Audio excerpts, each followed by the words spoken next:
హల్లెలూయా. అప్పుడు ఏమన్నాడంటే అసలు ఈ మారు మనసు అంటే ఏందో తెలియదని చెప్పారంట ఆ సంఘంలో అందరూ. మారు మనసు ఎక్కడో లేదు, ఆయన రక్తంలో కడగబడి ఆయన నిజంగా నువ్వు నమ్మి ఆయన రక్తంలో కడగబడితే ఏంటంటే పాతవి గతించిన కొత్తవి ఆయన అన్నాడు. నీ పాపాలు ఉంటాయి చూడు, నువ్వు మారు మనసు పొందినా కూడా సరే ఆ పాపాలు నీలోనే ఉన్నాయి. ఆ క్రియలు నువ్వు ఎప్పుడు తీసేస్తావో అప్పుడు నీకు మారు మనసు ఉన్నది. ఈ క్రియలు నువ్వు కానీ తీయకపోతే నీలో మారు మనసు ఉండదు. నీ భర్తల్లో, ఇంట్లో, పిల్లలతో గొడవలు వస్తానే ఉంటాయి.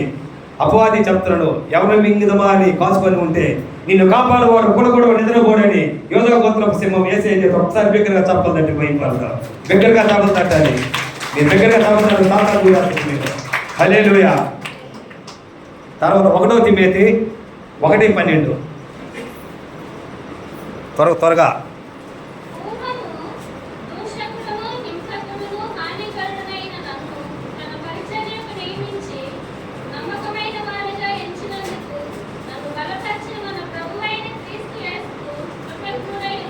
హల్లెలూయా.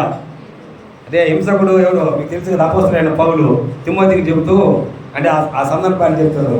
మీరు ఎవరికంటే ఒకసారి దేవుడి రక్తంతో కడగబడిన తర్వాత మీరు కూడా పరిశుద్ధులతోనే స్నేహం చేయాలి. అన్యులతో స్నేహం చేస్తే మీరు మళ్ళీ దాంట్లో పోతారు. నేను చాలా మందిని చూసా, ఆదివారం చర్చికి పోతారు, చర్చి నుంచి పావడం 2 నెలలు నేను దర్శించేదానికి పోతే మీటింగ్ కానీ వెంటనే సీరియల్ పెట్టుకొని వస్తాను. చర్చి నుంచి వచ్చేసారు అప్పుడే సీరియల్ పెట్టుకున్నారు. ఇంక మీరు మారు మనసు ఎలా ఉంటుందమ్మా మీరే చెప్పాలి. కాబట్టి సీరియల్ చూడద్దు అనేది నేను చెప్పే అర్హత కాదు, దేవుడు వాక్యానికే చెప్తున్నాను. సీరియల్లో చూస్తా ఉన్నా దెయ్యం వీళ్ళు దూరేస్తుంది, వాస్తవం చెప్తున్నాను నేను.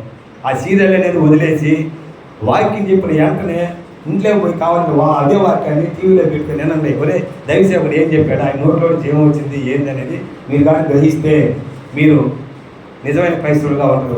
ఒకటి దేవుడు ఒకటే చెప్తాడు, యథార్థ హృదయంతో జీవించేవాడిని దేవుడు ఇష్టపడతాడు అట. నులివెచ్చలుగా ఉండేవాళ్ళు ఎప్పుడు దేవుడి సహవాసమే చేయడు. ఒక ప్రసంగి కూడా ఒక మాట చెప్పాడు, ఒక మందిరంలో